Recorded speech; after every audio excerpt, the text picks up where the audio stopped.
pour nous éviter de devoir nous présenter devant Dieu pour le jugement. Il est mort sur cette terre, afin que nous puissions vivre dans le royaume des cieux près de Dieu. Il est descendu dans le monde en chair et a entièrement effacé tous nos péchés, une fois pour toutes, par son baptême, sa mort sur la croix et sa résurrection. Croyez-vous que Jésus-Christ nous a entièrement sauvés par son baptême et son sang? Si vous ne croyez pas en l'évangile de son baptême et de son sang, vous ne pouvez être sauvés. Nous sommes tellement faibles que nous ne pouvons naître de nouveau si nous ne croyons pas au fait que Jésus a entièrement lavé nos péchés une fois pour toutes par son baptême et son sang. Il a été baptisé pour enlever tous nos péchés, a été jugé sur la croix pour nous tous une fois pour toutes. Jésus a effacé tous les péchés des pécheurs une fois pour toutes par la rédemption de son baptême et celle du sang. Il aurait été impossible pour nous, humains, d'être rachetés si nous devions nous repentir à chaque fois que nous péchions, être bons et bienveillants tous les temps et offrir beaucoup de choses. La foi au baptême de Jésus et en son sang sur la croix est donc indispensable à notre salut.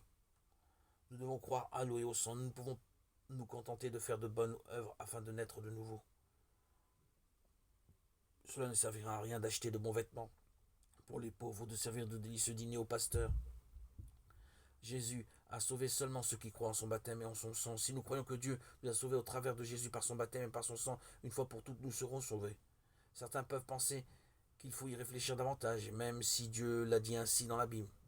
C'est ce qu'ils pensent, mais nous devons croire en sa parole telle qu'elle est écrite.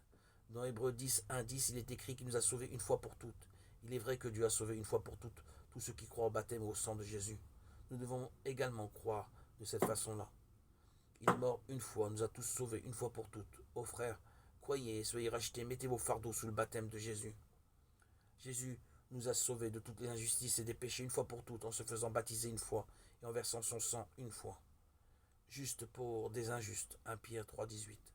Jésus est le Dieu sans péché, qui n'a jamais péché. Il est venu à nous incarner pour nous sauver les gens de leurs péchés. Il a été baptisé et a enlevé tous les péchés des injustes. Il nous a sauvés du péché et de l'injustice. Tous les péchés des hommes, de leur naissance à leur mort, ont été transférés.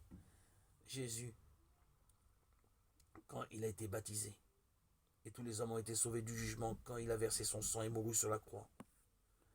Il a été baptisé pour les pécheurs, il est mort à leur place. C'est la rédemption de son baptême. Jésus nous a sauvés une fois pour toutes, nous les pécheurs. Car nous sommes faibles, nous tous. Jésus a racheté tous nos péchés de notre naissance à notre mort, et s'est offert lui-même pour le jugement sur la croix.